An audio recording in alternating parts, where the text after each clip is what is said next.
ఇవాళ గాంధీ సరోవర్ పేరిట మొత్తం అందరినీ గోల్మాల్ చేసే ప్రయత్నం ఈ ప్రభుత్వం చేస్తా ఉంది. ఇది ఒకసారి ఇక వారు చూడండి, ఇక్కడ ఇంకా విచిత్రమైన విషయం ఒకటి చెప్తాం మీకు. ఇప్పుడు ఈ బిల్డింగ్లు కనబడుతున్నాయి మీకు, ఇక్కడ ఈ బిల్డింగ్ కనబడుతుంది కదా, ఈ బిల్డింగ్ కనబడుతుంది కదా, ఇది అక్కడనేమో గాంధీ బొమ్మ పైన ఈ బిల్డింగ్ కనబడుతుంది కదా.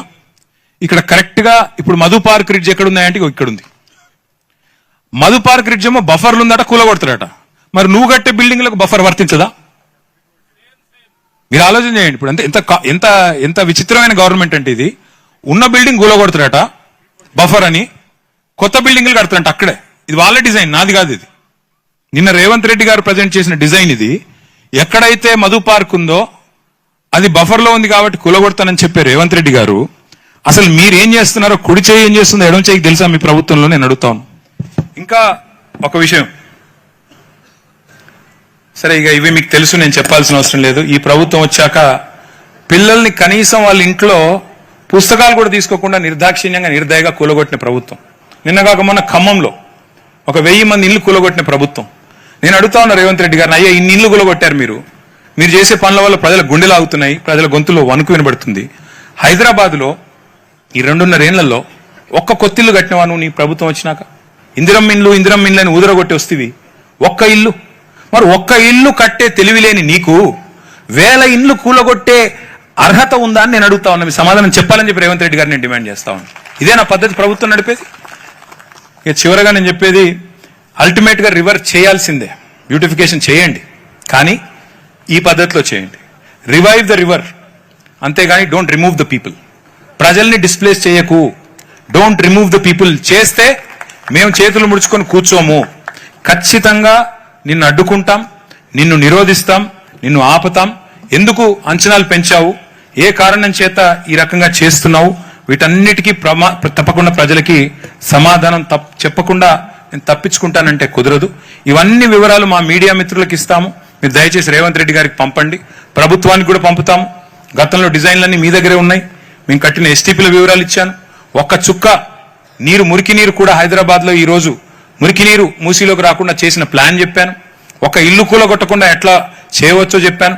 మరి ఇన్ని చూసిన తర్వాత కూడా రేవంత్ రెడ్డి గారు లేదు నేను 3300 ఎకరాలు తీసుకుంటాను, మీది జీరో వాల్యూ అంటే, మరి అల్టిమేట్ గా ఇది తెలంగాణ గడ్డ. ఉద్యమాలతో ఢిల్లీ మెడలు వంచి అల్టిమేట్ గా రాష్ట్రం సాధించుకున్న భూమిపుత్రులు ఇక్కడ ఉన్నారు. వదిలిపెట్టం, ఎట్టి పరిస్థితుల్లో వదిలిపెట్టం. దయచేసి ఐక్యంగా ఉండండి. నేను మొన్న వెలుగుమట్లలో కూడా ఒకటే చెప్పొచ్చాను, ఖమ్మం పోతే ఇండ్లు కోల్పోయిన వాళ్ళు 1000 మంది. కానీ నిన్న ప్రభుత్వం పోయి విభజించు పాలించు అనే సూత్రం కింద 312 మందికి మాత్రం ఇండ్లు ఇచ్చి వాళ్ళను విభజించి మిగతా వాళ్ళని అక్కడ లేకుండా వాళ్ళని పోలీసు వాళ్ళని అడ్డం పెట్టుకుని తరిమేశారు. అట్లా కాకుండా రేపు హిమాయత్ సాగర్ లో అయినా హనుమాన్ నగర్ లో అయినా న్యాయం జరగాలి అంటే మీరు దయచేసి ఐక్యంగా ఉండండి. ఇందులో రాజకీయాలు అవసరం లేదు. ఇక్కడ బీఆర్ఎస్ వాళ్ళు ఉండొచ్చు, కాంగ్రెస్ వాళ్ళు ఉండొచ్చు, బీజేపీ వాళ్ళు ఉండొచ్చు, ఇంకో పార్టీలు ఉండొచ్చు, ఇంకోళ్ళు ఉండొచ్చు, ఎవరన్నా కానివ్వండి.